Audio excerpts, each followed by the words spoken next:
that was sheer coincidence, huh? That Brother. you guys always making me look bad. He's He's my younger brother. taught him everything he knows.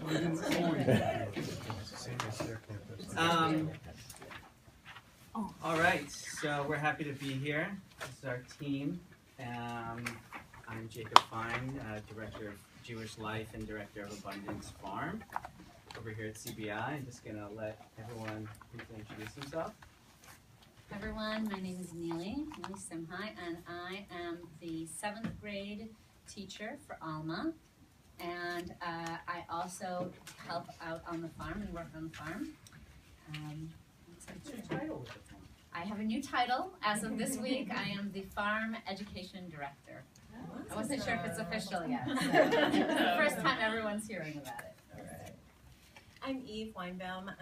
I've been a co-chair of the Education Committee and a parent of 3 kids who have been through various iterations of the religious school at CBI. I'm Julie Lieberman. I'm the Gan Aleph teacher at Alma. I'm Amy Siege, and I'm also the co-chair of the Education Committee and the Rising CBI board co-president. I'm Tamara Kupfer. I'm the incoming chair of the Education Committee. So I'm Ben Koopman. I'm the B'nai Israel Executive Director, and before Just I a came to woman the in Valley, black, I didn't not know anything look about like a farming, but grown-up after Noah. Jacob, I became a Oh my farmer as God, well. no in 20 years. I'm Justin My Davis. I'm the God. rabbi at Congregation B'nai Israel. Amazing. Awesome. So I sometimes joke that it was my karma coming back quickly to assume, among other things, the role as the, we don't call it religious school anymore, but the religious school director. And what I mean by that is that I spent many years talking about how awful the model of Jewish supplementary education is, along with many others. It gets picked on, right, as a model. It's not a model of Jewish education that tends to be synonymous with innovation and all things great. I myself went to a program that, in my memory, was a colossal waste of time. I worked at one through college that seemed similar, and I think that many of my peers would point to their religious school experiences, not necessarily in positive terms. So I say all this. So when I had the opportunity to take this on, it was with some trepidation. I'm just finishing my 2nd year in this role, so new. And went in feeling together with the team that if we're going to do this, that it has to be superb. It has to be excellent.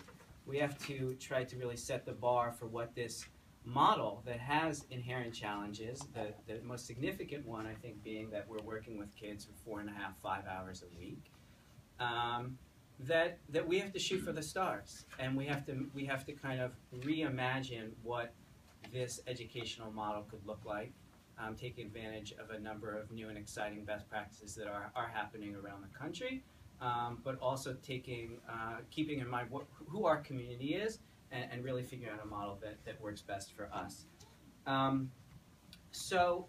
With that in mind, I think briefly the kind of educational philosophy or vision that has kind of that's driving our program, again with a kind of pretty significant pivot over the last 2 years from what had come before, was one from a kind of pedagogical standpoint. I'm kind of the school of, there's different ways that people talk about, kind of about whole child education, that while a kind of classical, that knowledge, kind of intellectual knowledge of facts and figures, being able to repeat to you what the order of the service, that is one significant part of the education, but it's only one of the modes of learning that is of importance to us. Other categories of kind of behavior, the ability to both with respect to character and skills, be able to model in their bodies, in their lives, the kinds of learning that's going on.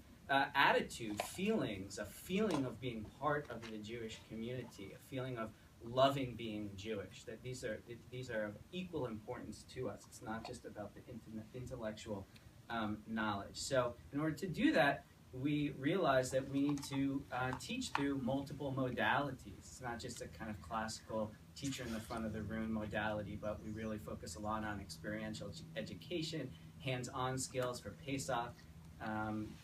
Just 2 weeks ago, we were baking matzah in this building, teaching the kids what does it take to make kosher matzah in less than 18 minutes, and putting on the timer and actually making it.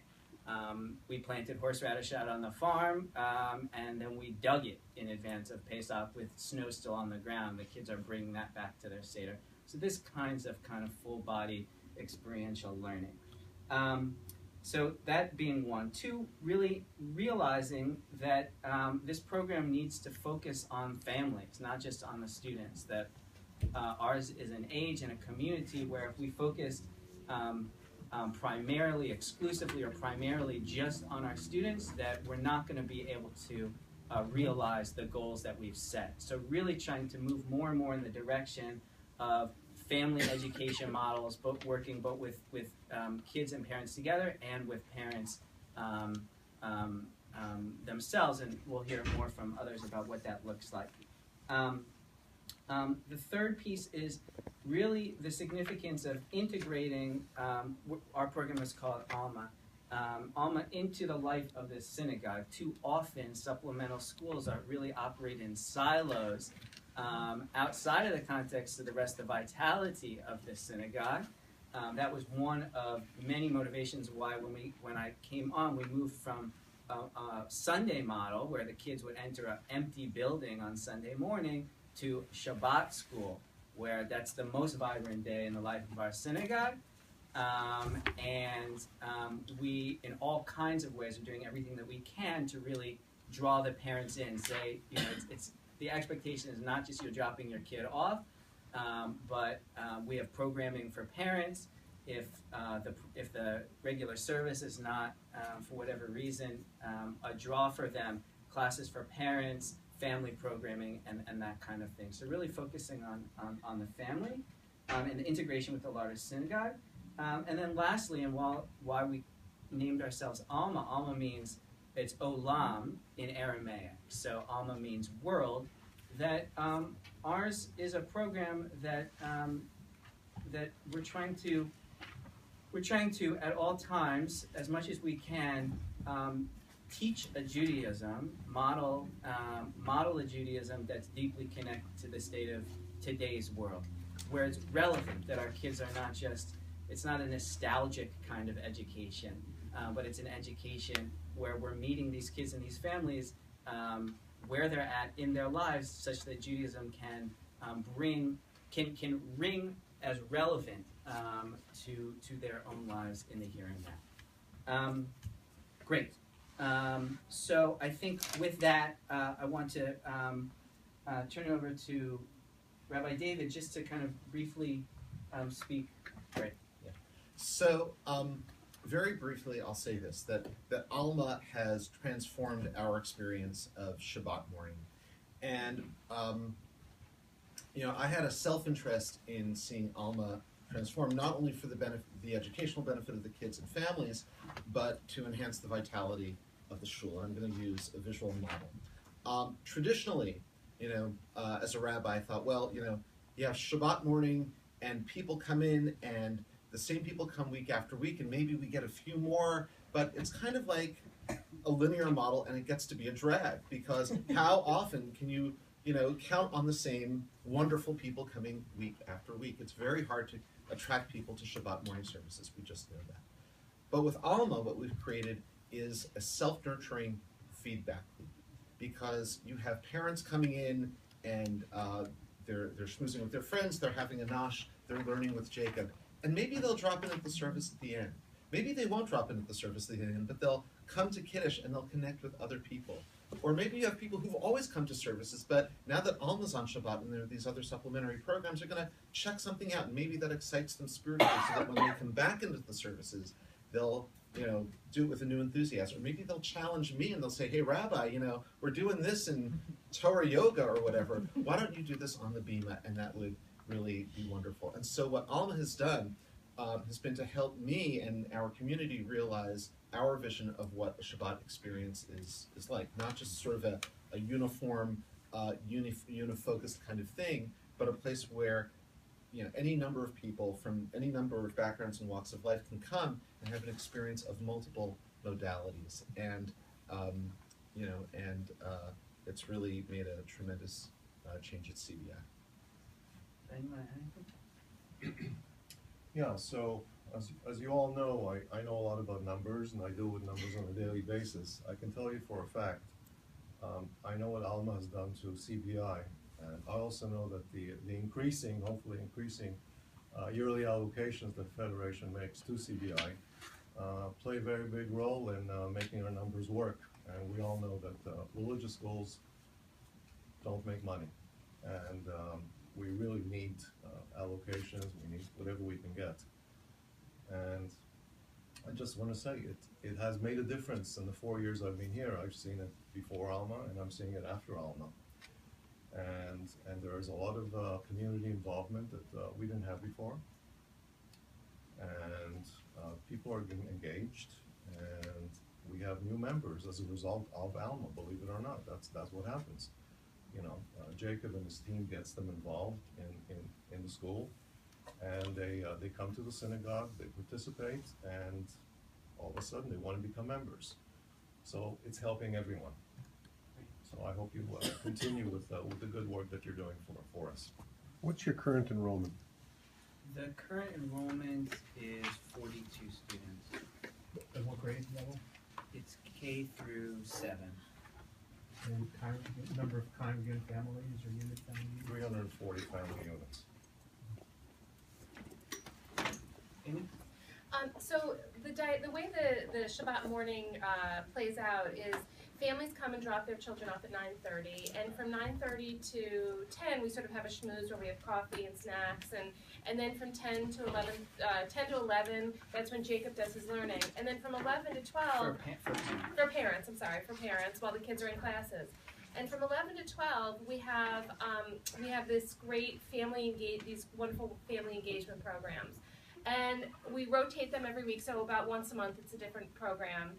And there are several. There's a family jam where we have Felicia Sloan come and play guitar, and she and Jacob do a service together. And we have a Shabbat family sing, which is led by a wonderful family in our community, Joel and Pamela Feldman Schwartz.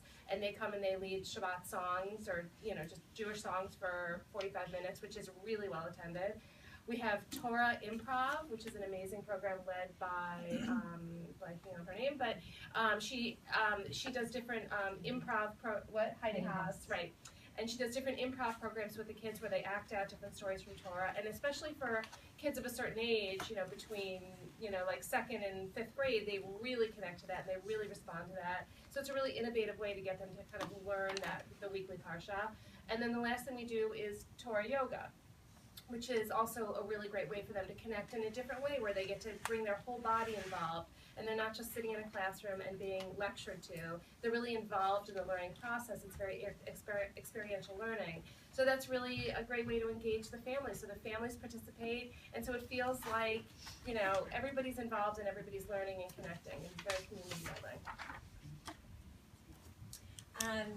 I wanted to touch on two things. One is what Amy mentioned, which is the hour that Jacob has been spending with parents. This is something that we had tried to do for many years. I've been working with the education committee for a decade or more, since my kids started in the religious school at CBI. And from time to time we had success, and parents would come on a Sunday morning and we would do something, but it was not something we were able to keep going over time.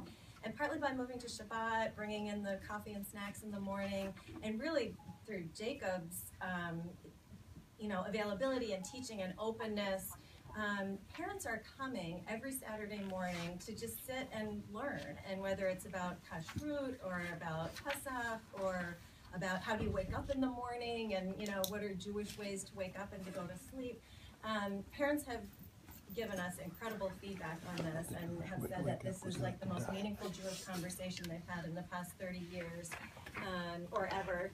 And so that's been really exciting, and it's been exciting to see new people who I don't know, who, you know, are brand new to the congregation and haven't been affiliated at all, but feel like this is a welcoming place where they can come and ask questions, and all the questions are welcomed, and we're able to have really intense discussions about things. So that's been exciting. And the other piece was just about holidays, which is also something that the shul had struggled with, you know, how to put together meaningful celebrations and festivals for the holidays. And that's something that Jacob also really transformed. And we've had huge crowds, hundreds of people coming for Hanukkah, for Sukkot, for Lag BaOmer. Who knew what Lag BaOmer was? But, you know, we have families and crowds showing up and really getting into the spirit of the holidays. So both of those things have been, from a parent's point of view, have been tremendously exciting.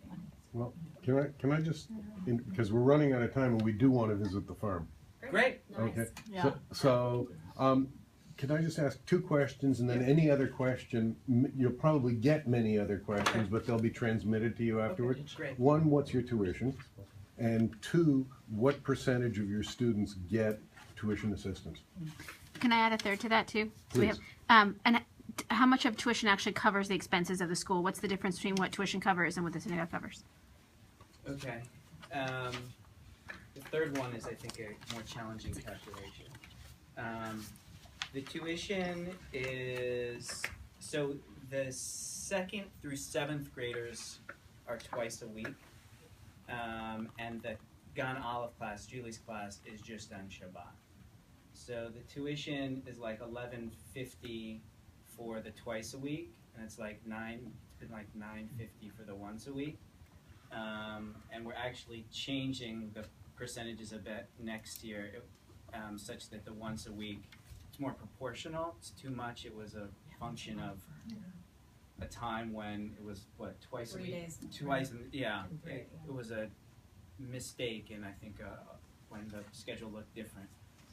So that's, you know, there's going to be slight 2% additions for next year, something like that. And that's for the year, not the semester. That's for the year, right? Okay. And there's, people can pay installments however they like. In terms of the question of abatements, do you feel like you have an accurate? Abatements, I would give a very pretty good estimate. It's the same thing as our membership abatements, 20 to 30%. And can we also hear a little bit about Gan Keshet before you leave? No, sorry. The last part of that question though, how much of the school tuition covers the school's budget? The last speaker. This is really hard because we switched from a model where we had a religious school director, and that was her job, and so the money was allocated in that way, to a director of Jewish life who's responsible for the farm and holiday programming and Tat Shabbat and things that are not at all connected to the religious school. So it's been hard for us to figure out what percentage of Jacob's time is religious school or not religious school. So we're definitely subsidized, but that's something we've been struggling to figure out the percentage. Gan Keshet is outside our purview That because we don't give any money to preschools at this moment. I mean, that's a philosophical discussion we need to have because I think it's stupid. But that's a whole separate. But And that's on a whole, video. Morty. But that's a whole separate question. Now. I can just tell you for a fact, the tuition covers less than 40% of the Okay. entire. Thanks. business. Thank you. It's a very small amount. Awesome. So we'll get some checkers out to the farm now. Yeah. If there's no further questions.